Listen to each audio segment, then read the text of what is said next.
Sean, it's good to see you. I have a question I feel like a lot of people have right now. Will I lose my Social Security benefits if I unretire or go back to work? And I'm asking because 3% of retirees between the ages of 55 and 64 have re entered the workforce since the start of the pandemic. So if they're going back to work, are they going to lose those benefits?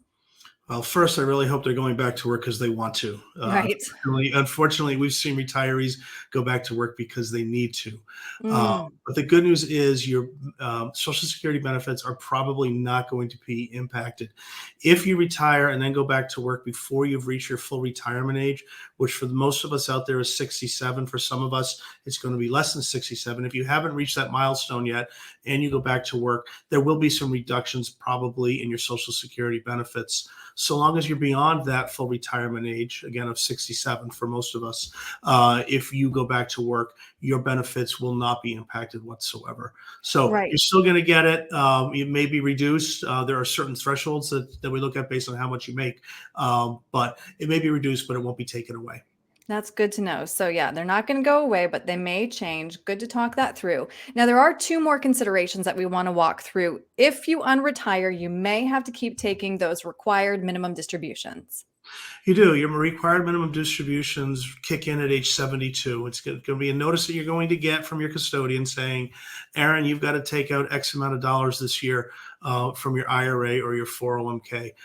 This is dictated by the IRS. There's nothing you can do about it. So even if you go back to work, you are still going to have to take those RMDs. The only caveat to this would be, let's say you have a employer-sponsored 401k plan where you're working. You are not going to have to take withdrawals from that while you're working there, but all your other accounts will need you'll need the RMDs. Interesting. Okay. And last, this is a really important consideration. There could be an impact to your Medicare benefits. What do we need to know? So your Medicare benefits start at about 107 Part B, about $170 per month. Now it is based on what we call IRMA, which is IRMAA. It's income related.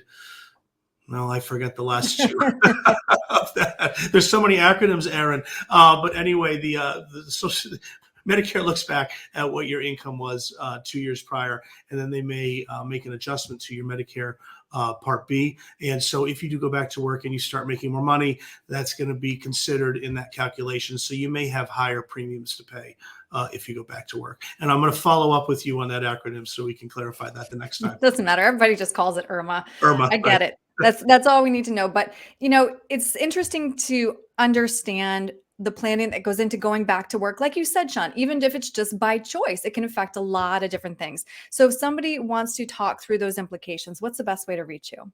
Oh, I would encourage anybody to call me right here at 603-715-2335.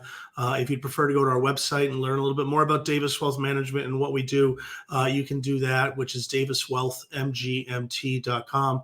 After looking at our site, if you want to schedule a meeting, click contact us there, and you'll be able to put some time right on my calendar. Perfect. All right, Sean, thank you. Thanks, Erin.